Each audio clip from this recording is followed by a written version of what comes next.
హైదరాబాద్ లోని core urban region economy cure పరిధిలో నిర్మించే ఇందిరమ్మ ఇల్లు జనావాసాల పరిధిలో ఉండేలా చూడాలని సీఎం రేవంత్ రెడ్డి ఆదేశించారు. క్యూర్ పరిధిలో ఇళ్లపై ఉన్నతాధికారులతో సమీక్ష చేశారు. ఓఆర్ఆర్ లోపల నిరుపయోగంగా ఉన్న వివిధ స్థలాలను గుర్తించాలని సూచించారు. ఇప్పటికే పలు నియోజకవర్గాల్లో స్థలాలను గుర్తించినట్లు అధికారులు సీఎంకు వివరించారు.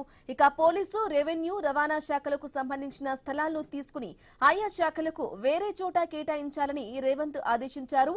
ఇక ఇందిరమ్మ ఇళ్లను జనావాసాలకు దూరంగా కేటాయిస్తే ఉద్యోగ ఉపాధి అవకాశాలకు ఇబ్బందుల్లో ఒక్కో ఫ్లాట్ 528 చదరపు అడుగుల విస్తీర్ణంతో 400 చదరపు అడుగుల కార్పెట్ ఏరియాతో ఇల్లు నిర్మించనున్నారు. ఒక్కో ఇంటి నిర్మాణానికి 11 లక్షలు ఖర్చవుతుంది.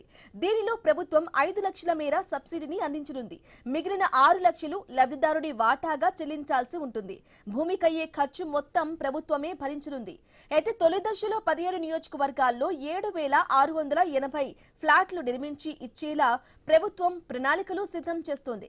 రాజేంద్రనగర్, మహేశ్వరం, షేర్లింగంపల్లి, ఇబ్రహీంపట్నం, మల్కాజ్గిరి, నాంపల్లి, ఖైరతాబాద్, జూబ్లీహిల్స్, కార్వాన్, బహదూర్పుర, అంబర్పేట్, కూకట్పల్లి, మేడ్చల్, కుత్బుల్లాపూర్, సనత్ నగర్, సికింద్రాబాద్ కంటోన్మెంట్, మలక్పేట్ నియోజకవర్గాల్లో ఇందిరమ్మ ఇళ్లను నిర్మించనున్నారు. ఈ నియోజకవర్గాల పరిధిలో నిరుపయోగంగా ఉన్న ప్రభుత్వ స్థలాలను గుర్తించే ప్రక్రియను వేగవంతం చేయాలని అధికారులను సీఎం రేవంత్ రెడ్డి ఆదేశించారు.